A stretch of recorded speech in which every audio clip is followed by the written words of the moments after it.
मधुर भाषा संस्कृतम् मृदुल भाषा। सर्वेभ्यो नमो नमः। आज की संस्कृत कक्षा में आप सबका स्वागत है और आज हम पढ़ने वाले हैं श्रीमद् भगवत गीता के दूसरे अध्याय को, जिसका नाम है सांख्य योग और इसमें 72 श्लोक हैं और ये सिलेबस हमारे पास BA first year, Sanskrit elective और कंपलसरी की क्लास में, बीएससी सेकेंड ईयर की क्लास में और चौधरी चरण सिंह यूनिवर्सिटी मेरठ में संस्कृत फाउंडेशन कोर्स के अंतर्गत सभी सेकेंड ईयर की क्लासेस में कंपलसरी सब्जेक्ट के रूप में लगा हुआ है।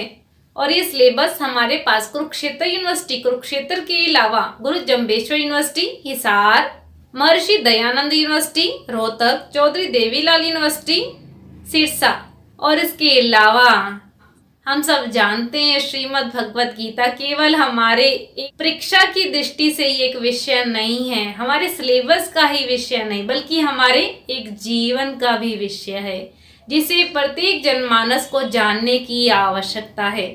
क्योंकि श्रीमद् भगवत गीता का प्राकट्य जो है महाभारत के कितने पर्व हैं? 18 पर्व हैं। के छठे पर्व जिसका नाम है भीष्म पर्व के तृतीय उपपर्व के रूप में आविर्भाव हुआ है। श्रीमद् भगवत गीता के कितने अध्याय हैं? 18 अध्याय हैं। ऐसे प्रश्न बहुत से प्रतियोगी परीक्षाओं में पूछ लिए जाते हैं, तो एक बार आप महाभारत के 18 पर्व और श्रीमद् भगवत गीता के 18 अध्याय भी देख लीजिए। श्रीमद् भगवत गीता संपूर्ण भारतीय साहित्य में इसका महत्वपूर्ण स्थान है, क्योंकि ये भगवान श्री कृष्ण के मुखारविंद से निकला हुआ एक सुंदर गीत है। तभी तो कहा या स्वयं पदम नाभस्य मुख पद्माद विनिसृता। श्रीमद् भगवत गीता के 18 अध्याय हैं जो 700 श्लोकों में विभक्त हैं और गीता के विषय में बहुत सुंदर कहा, गीता सुगीता कर्तव्य किमन्य शास्त्र विस्तरई। यदि गीता का ही भली प्रकार गायन कर लिया जाए, अध्ययन कर लिया जाए, व्यवहार में उतार लिया जाए, तो किसी अन्य ग्रंथों के पठन पाठन की क्या आवश्यकता है। श्रीमद् भगवत गीता के मुख्य पात्रों के रूप में कौन है? कौन प्रश्न कर रहा है? अर्जुन। और कौन उत्तर दे रहा है? भगवान श्री कृष्ण। इस संपूर्ण घटना को संजय, जिसे महर्षि वेदव्यास की कृपा से दिव्य दृष्टि की प्राप्ति हुई है, वह राजभवन में बैठा हुआ संपूर्ण वृत्तांत को राजा धृतराष्ट्र को बता रहा है।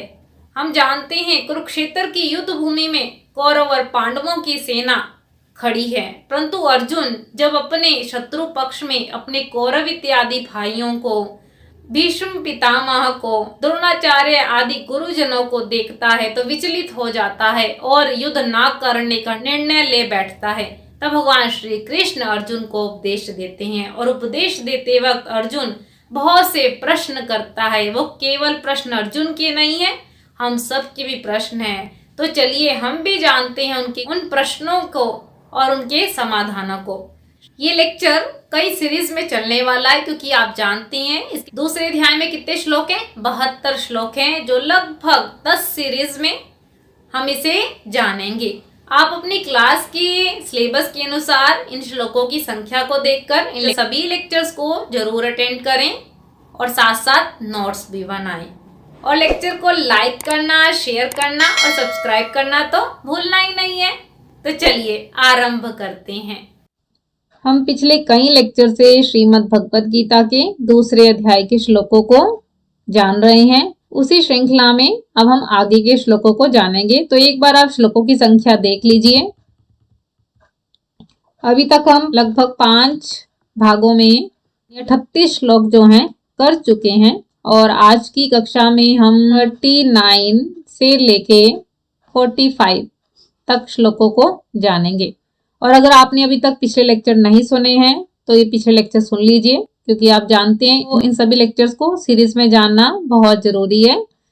आप जानते हैं कि 11 से लेके जो 53 श्लोक तक हैं, यहाँ पे भगवान श्री कृष्ण अर्जुन को अनेक प्रकार से उपदेश दे रहे हैं। भगवान श्री कृष्ण के उपदेश का आरंभ है वह 11वें श्लोक से ही होता है। सबसे पहले हम प्रसंग लिखते हैं, अवतरण, अर्थ, व्याख्या और फिर व्याकरण का अंश। प्रसंग और संदर्भ एक ही बात है। यूपी की तरफ अधिकतर प्रसंग के स्थान पे संदर्भ का प्रयोग किया जाता है। तो आप जिस भी क्षेत्र में रहने वाले हैं उस क्षेत्र के अनुसार आप इनकी हेडिंग का प्रयोग कर सकते हैं। प्रस्तुत श्लोक जो है महर्षि वेदव्यास द्वारा रचित है। महाभारत के छठे पर्व जिसका नाम है भीष्म पर्व और तृतीय उपपर्व के रूप में श्रीमद् भगवत गीता का आविर्भाव हुआ है और जिसके दूसरे अध्याय को हमें जानने का अवसर मिला जिसका नाम है सांख्य योग। चलिए आरंभ करते हैं। एषा ते विहिता सांख्ये बुद्धिर्योगे त्विमां शृणु बुद्धया युक्तो यया पार्थ कर्म बंधम प्रहास्यसि। लिखने का क्रम, प्रसंग, अवतरण। तो यहाँ देखते हैं क्या स्थिति बन रही है। यहाँ भगवान श्री कृष्ण अपने उपदेश में ज्ञान योग का उपसंहार कर रहे हैं और कर्म योग की भूमिका के विषय में अर्जुन को बता रहे हैं। इसके बाद हम इसके अर्थ को जानेंगे और उससे ही पहले हम कठिन शब्दार्थों को और साथ साथ पदच्छेद को जानेंगे। एषा ते अवग्रह का चिन्ह है, क्या बना? पूर्व रूप संधि। अभिहिता सांख्ये बुद्धिर योगे तु प्लस इमाम शृणु। बाकी सब सरल है। चलिए इसके अर्थ को जानते हैं हम। एषा यह, अभिहिता कही गई है, सांख्ये आपने पिछले लेक्चर्स में सांख्य का अर्थ युद्ध भी किया था और यहाँ पर जो है सांख्य का अर्थ है ज्ञान के विषय में। शृणु सुन, बुद्धया युक्तो बुद्धि से युक्त हुआ, यया जिस, कर्म बंधम प्रहास्यसि माने छोड़ देगा। चलिए अर्थ बनाने का प्रयास करते हैं। भगवान श्री कृष्ण अर्जुन को संबोधित करते हुए कहते हैं एषा ते विहिता सांख्ये, यह जो बुद्धि है, सांख्य माने ज्ञान योग के विषय में कही गई है। बुद्धिर योगे त्विमां शृणु, अब तू इसको बुद्धिर योगे, योगे माने कर्म योग के विषय में सुन। बुद्धया युक्तो यया पार्थ, जिस बुद्धि से युक्त हुआ तू कर्म बंधम, कर्मों के बंधन को, प्रहास्यसि छोड़ देगा। इस प्रकार आप अर्थ लिखेंगे और फिर हम इसे एक्सप्लेन करेंगे। यहाँ भगवान श्री कृष्ण अर्जुन से स्पष्टता कह रही हैं कि अभी तक जो मैंने आत्म विषयक तुझे ज्ञान दिया है अभी भी उससे तेरा मोह जो है भंग नहीं हुआ है, इसलिए अब मैं तुझे कर्म योग के विषय में बता रहा हूँ, इसलिए उसे बहुत ध्यान से सुन और उसको जानकर तू कर्म रूप बंधन को स्वतः ही छोड़ देगा। तो इस प्रकार आप इसे एक्सप्लेन करेंगे और फिर हम व्याकरण के अंशों को जोड़ेंगे। जो भी आप संधि, समास, शब्द रूप, धातु रूप, प्रत्यय, छंद, अलंकार संबंधित व्याकरण पढ़ चुके हैं तो उन अंशों को यहाँ पर जरूर जोड़ें। यहाँ विशेष देखते हैं, यहाँ भी अनुष्टुप छंद का प्रयोग है। अगर आप छंदों को डिटेल से जानना चाहते हैं तो इन सब के लिंक जो हैं डिस्क्रिप्शन बॉक्स में दिए जाएंगे, तो आप डिस्क्रिप्शन बॉक्स जरूर चेक करें। यहाँ पे भगवान श्री कृष्ण कह रहे हैं कि कर्म योग को जानकर ही तो कर्म बंधन से मुक्त हो सकता है। तो इस प्रकार आपने एक्सप्लेन करना है। चौधरी चरण सिंह यूनिवर्सिटी मेरठ में संस्कृत फाउंडेशन कोर्स के अंतर्गत सभी सेकेंड ईयर की क्लासेस में श्रीमद् भगवत गीता का दूसरा अध्याय लगा हुआ है और जिसके 16 से 50 श्लोक आपको सिलेबस में दिए गए हैं। तो आप इन श्लोकों की संख्या को देखकर सभी लेक्चर आप अच्छे से सुने और साथ साथ नोट्स भी बनाएं। और यहाँ पर संस्कृत फाउंडेशन कोर्स जो मेरठ के स्टूडेंट्स के लिए है, वहां पर आपको इतना अधिक एक्सप्लेन करने की आवश्यकता नहीं है कि यहाँ पे व्याकरण का विषय क्या है या छंद इत्यादि का क्या विषय है। आपको साधारण सा अर्थ इसका लिखना है और उसको एक्सप्लेन करना है, इतना ही आप लोगों के लिए पर्याप्त है। ठीक है स्टूडेंट्स, जहां भी आपके साथ साथ डाउट्स हों तो आप साथ साथ कमेंट बॉक्स में लेते रहें। चलिए नेक्स्ट श्लोक देखते हैं। नेहाभिक्रमनाशोऽस्ति प्रत्यवायो न विद्यते स्वल्पमप्यस्य धर्मस्य त्रायते महतो भयात्। लिखने का क्रम, प्रसंग, अवतरण। तो देखते हैं यहाँ क्या स्थिति है। यहाँ भगवान श्री कृष्ण अर्जुन को कर्म योग के द्वारा कर्म का बंधन कैसे नष्ट होता है इस विषय में बता रहे हैं। फिर हम इसके अर्थ को लिखेंगे और उससे भी पहले हम कठिन शब्दार्थों को जानेंगे और साथ साथ पदच्छेद भी करेंगे। नेह न इह अभिक्रम नाशो अवग्रह का चिन्ह है, पूर्व रूप संधि अस्ति प्रत्यवायो न विद्यते स्वल्पम अपि यन संधि है और फिर बनेगा अस्य धर्मस्य त्रायते महतो भयात्। चलिए अब इसके शब्दार्थ भी देख लेते हैं। न इहि, इहि माने इस, अभिक्रम नाशोस्ति, अभिक्रम माने आरंभ, प्रत्यवायो पाप, स्वल्प माने थोड़ा सा, धर्मस्य त्रायते रक्षा करता है, महतो महान बड़ा। चलिए अब हम अर्थ बनाने का प्रयास करते हैं। यहाँ भगवान श्री कृष्ण अर्जुन को कह रहे हैं नेहाभिक्रम नाशोस्ति प्रत्यवायो न विद्यते। इस कर्म योग में अभिक्रम माने आरंभ का नाश नहीं होता है, प्रत्यवायो न विद्यते और पाप भी नहीं लगता है, स्वल्पमप्यस्य धर्मस्य और इस कर्म योग रूपी जो धर्म का, स्वल्प माने थोड़ा सा भी इसका प्रयास, त्रायते महतो भया जन्म मृत्यु रूपी महान भय से, महान डर से रक्षा करता है। इस प्रकार आप अर्थ लिखेंगे, फिर हम इसे एक्सप्लेन करेंगे।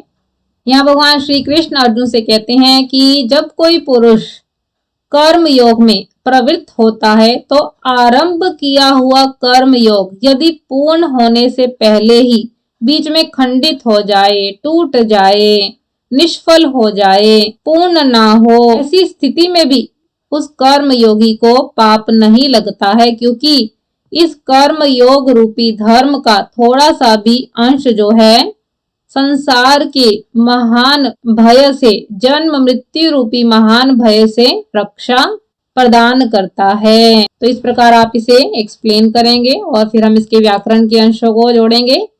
यहाँ देखते हैं विशेष में अनुष्टुप छंद का प्रयोग है। एक श्लोक के 4 चरण हैं और प्रत्येक चरण में 8-8 वर्ण है और उसमें भी हम 5वां, 6ठा, 7वां वर्ण की गणना करते हैं, जिससे हमें अनुष्टुप छंद का पता चलता है।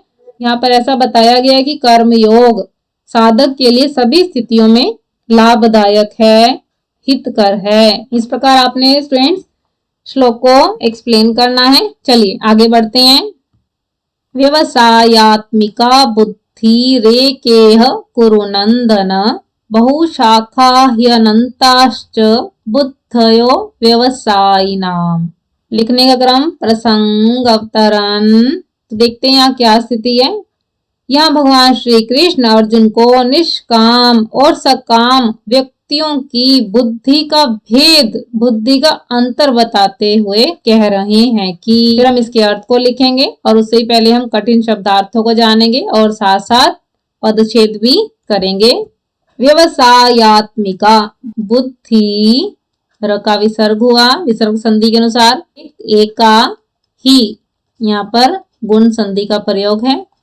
कुरुनंदन बहुशाखा हिय नंतश, यहाँ पे यन संधि है, ही प्लस अनंता प्लस च बुद्धयो, अवग्रह का चिन्ह है, पूर्व रूप संधि अव्यवसायी नाम। चलिए इसके कठिन शब्दार्थ देखते हैं। व्यवसायात्मिका निश्चयात्मक और अव्यवसायी माने अनिश्चयात्मक, यानी सकामी बुद्धि, फल की इच्छा रखने वाले ऐसे पुरुषों की बुद्धि। चलिए इसका अर्थ बनाने का प्रयास करते हैं। व्यवसायात्मिका बुद्धि रेकेह कुरुनंदन।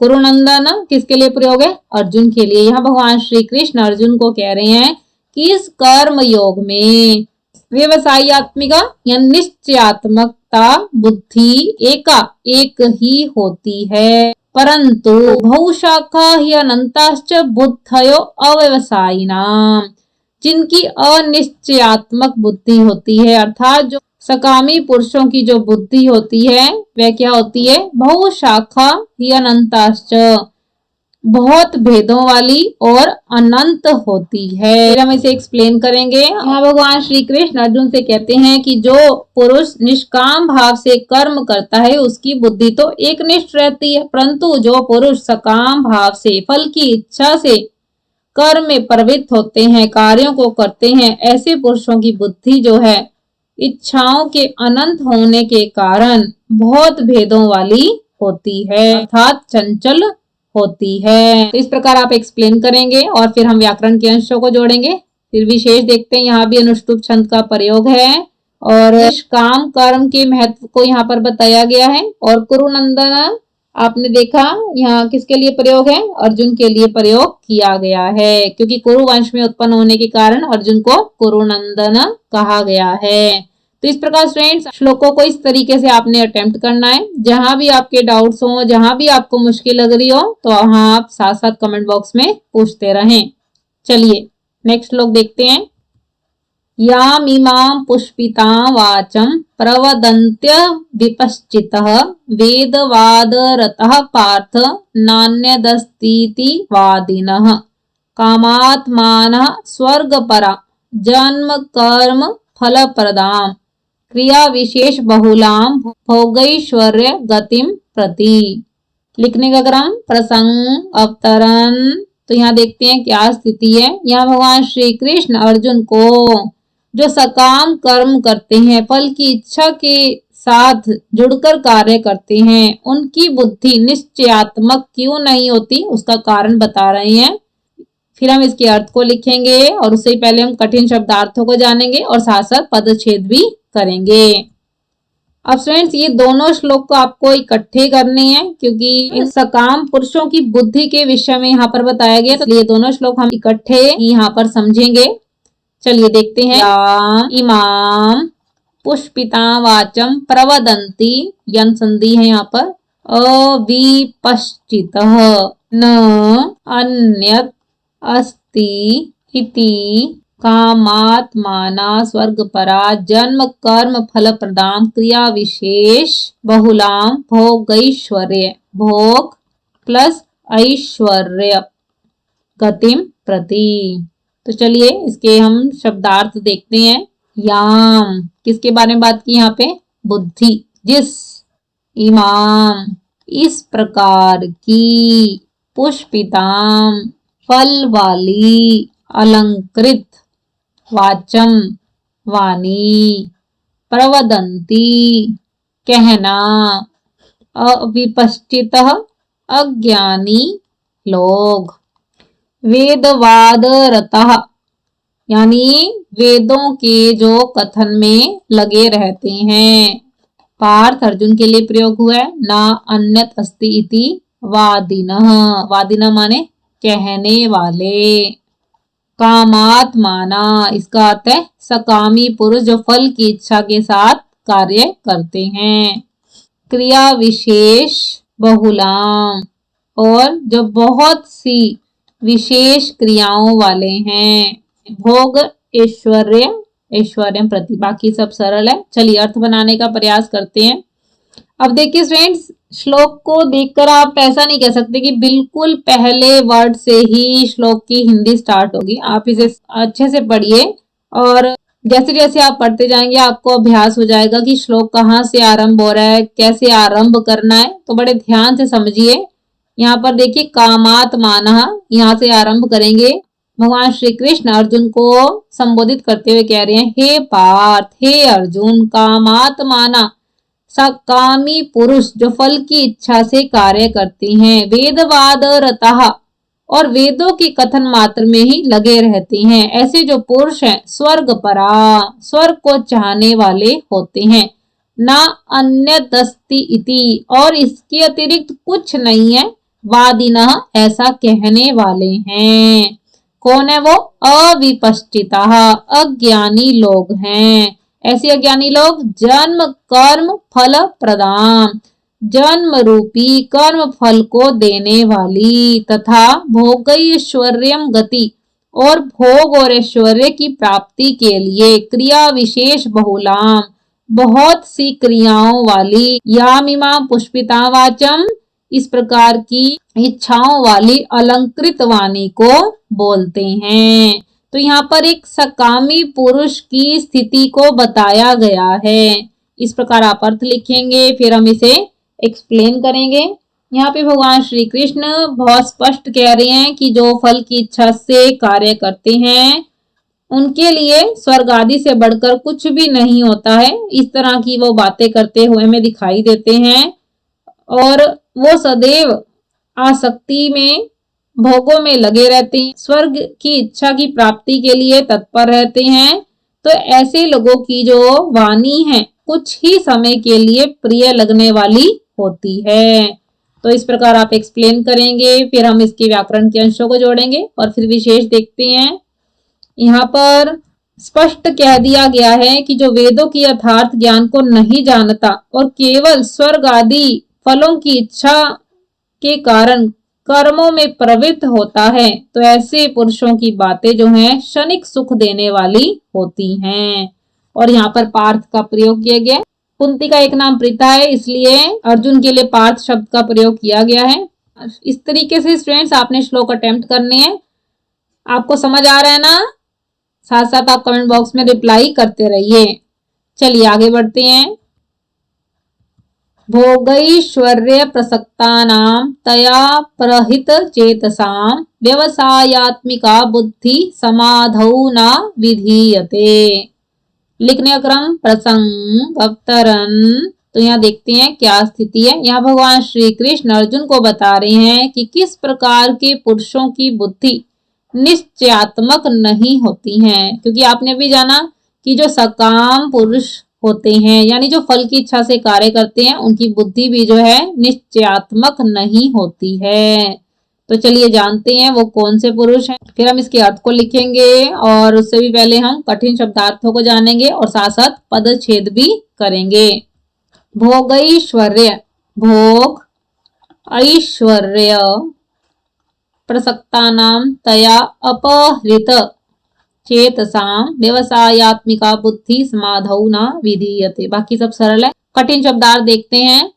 प्रसक्तानां, आसक्ति वाले, तया अपहृत चेतसां, अपहृत माने हरे हुए चित्त वाले, व्यवसायात्मिका निश्चयात्मक, बुद्धि समाधौ यानी अंतःकरण में, विधीयते होती है। चलिए हम इसका अर्थ बनाते हैं।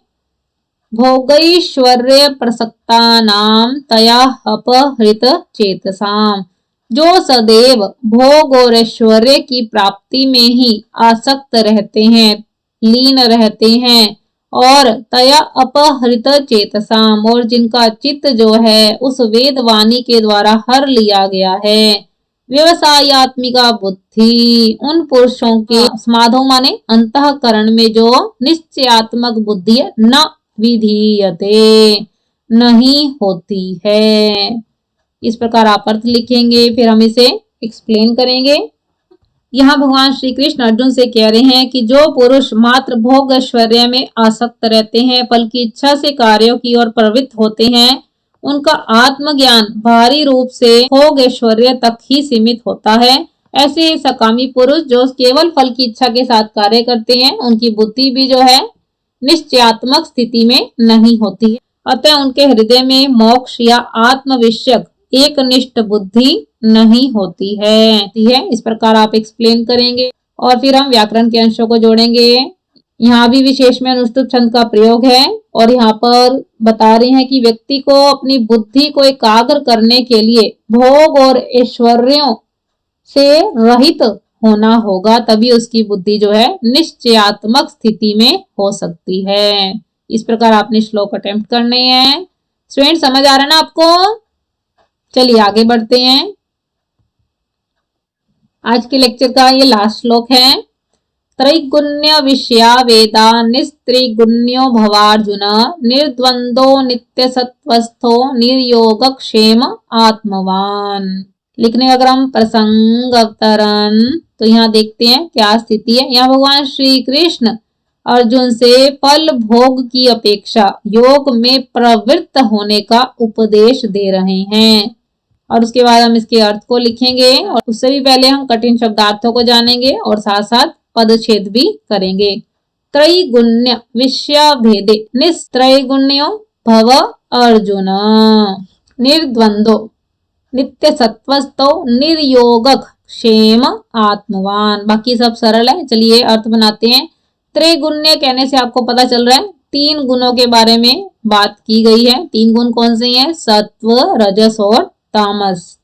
वेद, वेद कितने हैं संख्या में? 4, ऋग्वेद, यजुर्वेद, सामवेद और अथर्ववेद। नैस्त्रिगुण्य का है तीनों गुणों के भाव से रहित हो जा। निर्द्वंदो, द्वंद की स्थिति है, यानी सुख दुख आदि जो द्वंद जीवन में चलते रहते हैं, इन द्वंद्वों से रहित हो जा। नित्य सत्वस्तो निर्योग क्षेम, योग और क्षेम की स्थिति क्या है? योग की स्थिति है जो वस्तु प्राप्त नहीं है वह प्राप्त हो जाए, अप्राप्त वस्तु की प्राप्ति, जिसे योग कहते हैं। और क्षेम है जो प्राप्त हो चुका है उस प्राप्त वस्तु का संरक्षण करना। आत्मवान यानी आत्मप्रायण हो जा, आत्म कल्याण के लिए तत्पर बन जा। चलिए अब हम इसका अर्थ बनाते हैं। यहाँ भगवान श्री कृष्ण अर्जुन को कह रहे हैं त्रैगुण्य विश्य वेदा निस्त्रिगुण्यो भवार्जुन। हे अर्जुन, वेदा 4 वेद हैं, त्रैगुण्य 3 गुण हैं, निस्त्रैगुण्य इन तीनों गुणों के विषयों से रहित हो जा। जब तू इन तीनों गुणों से रहित हो जाएगा तब क्या होगा? निर्द्वंदो यानी सुख दुख आदि जो द्वंद है उससे भी रहित होना है। नित्य सत्वस्तो, सत्वस्तु माने नित्य परमात्मा में, नित्य वस्तु क्या है? परमात्मा, उसमें स्थित रहना है। निर्योग क्षेम, और योग और क्षेम की भावना से भी रहित हो जाना, यानी वस्तु प्राप्त हो या ना हो, उसका संरक्षण हो या ना हो, इन सभी भावनाओं से रहित हो जा। और आत्मवान, आत्मप्रायण बन जा, अर्थात अपने आत्म कल्याण के लिए तत्पर हो जा। इस प्रकार अर्थ लिखेंगे, फिर हम इसे एक्सप्लेन करेंगे। और यहाँ पर भगवान श्री कृष्ण कह रहे हैं कि इन तीनों गुणों से रहित हो जा और नित्य परमात्मा में स्थित हो। सुख दुख लाभ हानि इन सब द्वंद्वों से रहित होकर ही तू अपने कर्तव्य का पालन कर पाएगा, तभी तू अपने आत्म स्वरूप को जान पाएगा। तो इस प्रकार आपने इसको एक्सप्लेन करना है और फिर हम व्याकरण के अंशों को जोड़ेंगे। यहाँ विशेष में देखते हैं अनुष्टुप छंद का प्रयोग है और यहाँ पर भगवान श्री कृष्ण जो है सत्व गुणात्मक व्यक्ति कौन है, उसके क्या गुण हैं, इसके विषय में यहाँ बता रहे हैं। और योगक्षेम को आपने जान ही लिया है। अब प्राप्त वस्तु की प्राप्ति योग है और जो प्राप्त वस्तु का संरक्षण है वह क्षेम कहलाता है। इस प्रकार स्टूडेंट्स आपने श्लोकों को अटेम्प्ट करना है। जो मेरठ यूनिवर्सिटी के स्टूडेंट्स हैं उनके लिए बहुत ज्यादा व्याकरण के अंशों को या विशेष के अंशों को जोड़ने की आवश्यकता नहीं है। आप प्रसंग लिखिए, उस श्लोक में किस विषय के बारे में बताया जा रहा है यह बताइए, अर्थ लिख के उसको एक्सप्लेन कर दीजिए, इतना ही पर्याप्त है। और बाकी जो बीए क्लासेस के स्टूडेंट्स हैं, बीए संस्कृत इलेक्टिव और संस्कृत कंपलसरी किए हैं, तो वो व्याकरण के अंश जोड़ें तो ज्यादा अच्छा रहेगा। बीएससी क्लास के लिए भी व्याकरण का अंश जोड़ना ज्यादा आवश्यक नहीं है, पर अगर आप जो भी क्लास में शब्द रूप, धातु रूप और संधि इत्यादि कार्य कर चुके हैं उनसे संबंधित अगर आप जोड़ना चाहते हैं तो जोड़ सकते हैं। आज के लेक्चर में हमने श्रीमद् भगवत गीता के कुछ श्लोकों को जाना और आने वाले लेक्चर्स में हम इन श्लोकों को आगे कंटिन्यू करने वाले हैं। तो इसलिए आप सभी लेक्चर्स में हमारे साथ बने रहें। इन श्लोकों से रिलेटेड आपका कोई भी डाउट हो तो आप कमेंट बॉक्स में पूछ सकते हैं। अगर आपकी कोई सजेशन हो तो वह भी आप कमेंट बॉक्स में बता सकते हैं। आपको लेक्चर कैसा लगा यह भी आप कमेंट बॉक्स में जरूर बताएं। अगर आपको लेक्चर अच्छा लगा तो आप लाइक कीजिए, ज़्यादा से ज़्यादा फ्रेंड्स के साथ शेयर कीजिए, क्योंकि ये प्रत्येक जनमानस के सभी प्रश्नों का समाधान है और हर एक व्यक्ति तक श्रीमद् भगवत गीता का उपदेश पहुंचना चाहिए। इसलिए आपने क्या करना है, ज़्यादा से ज़्यादा अपने फ्रेंड्स के साथ इस लेक्चर को शेयर करना है। और अगर आप चैनल पे नए आए हैं, संस्कृत सीखना चाहते हैं, संस्कृत की अपडेट के साथ जुड़ा रहना चाहते हैं, सिलेबस कवर करना चाहते हैं, तो चैनल को सब्सक्राइब भी करना है ताकि आने वाली नोटिफिकेशन सबसे पहले आपको मिले। आप हमें फेसबुक और इंस्टाग्राम के पेज पे भी फॉलो कर सकते हैं। आशा रख सकते हैं कि आपने लेक्चर बहुत ध्यान से सुना होगा, साथ साथ नोट्स भी बनाए होंगे। इन सब के लिए आप सबका हृदय की गहराइयों से बहुत बहुत धन्यवाद। ऐसी नई अपडेट्स और नए टॉपिक के साथ हम मिलते रहेंगे। नमो नमः। नमः संस्कृताय।